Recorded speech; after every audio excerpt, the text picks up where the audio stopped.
মহান আল্লাহর নামে শুরু করছি। অসুখ হলে বোঝা যায় যে অসুস্থ আর সুস্থতার ভিতরে কতটুকু নিয়ামত। সুস্থতা যে মহান আল্লাহর অনেক বড় নিয়ামত, এটা আমরা অসুস্থ হলে বুঝতে পারি। এবং পৃথিবীতে কে আপনার আপন কে পর সেটা একমাত্র অসুখ হলেই বোঝা যায়। অসুখ হলে আপনার সামনে আসবে না, কারণ টাকা দেওয়া লাগবে, ফল দেওয়া লাগবে, বিভিন্ন সময় থাকবে, যার জন্য অসুখ হলে তখন তারা দূরে সরে যায়। তো এই জিনিসটা অসুখ হলে বোঝা যায় যে কে আপন কে পর। আমার বন্ধু ইদানিং কয়েকবার আসছে আর শিবলু, তো তাদেরকে আমি অসংখ্য ধন্যবাদ জানাতে চাই না, কারণ বন্ধুকে ধন্যবাদ দিতে নাই। আমার কথা শুনে ফোনে যোগাযোগ, বাসায় এসে ঘুরে যাওয়া, সবকিছু মিলিয়ে হচ্ছে বন্ধুর পরিচয়। বিপদেই মিলে বন্ধুর পরিচয়। আর এর আগে কয়েকবার আসছে, আমি আসলে ভিডিও ছবি তুলতে পারি নাই, আমি বেশি অসুস্থ ছিলাম। আপনাদের এখন অনেকটা সুস্থ। আজকেও আমার 176 ছিল হাই প্রেশার, এখন মোটামুটি হয়তো 40 বা 45 হবে।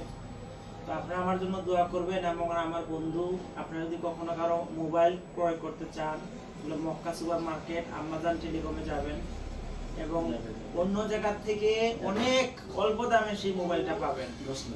আর এ হচ্ছে শিবলু, তার দোকানের নাম হচ্ছে টাচ অফ বিউটি কসমেটিক। এটা মেয়েদের একটা দোকান। যারা বউকে এবং মাকে মেয়েকে যারা বেশি ভালোবাসেন তার দোকানে যাবেন। খুশির রহমান মার্কেটে কত নম্বর দোকান? 10, 11, 12 আমার দোকান। তো এই হচ্ছে বিপদে বন্ধুর পরিচয়। আপনাদের যদি কারো আত্মীয় স্বজন, আপনি মনে রাখবেন কিচ্ছু নেওয়া লাগে না হাতে।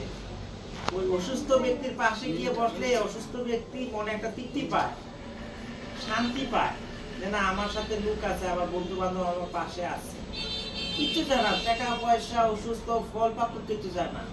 আর পরিশেষে দিন শেষে কিন্তু আপনার পরিবার ছাড়া, আপনার স্ত্রী, মা এবং আপনার পরিবার ছাড়া, সন্তান ছাড়া কিন্তু সবাই আপনার জন্য সব সার্থক।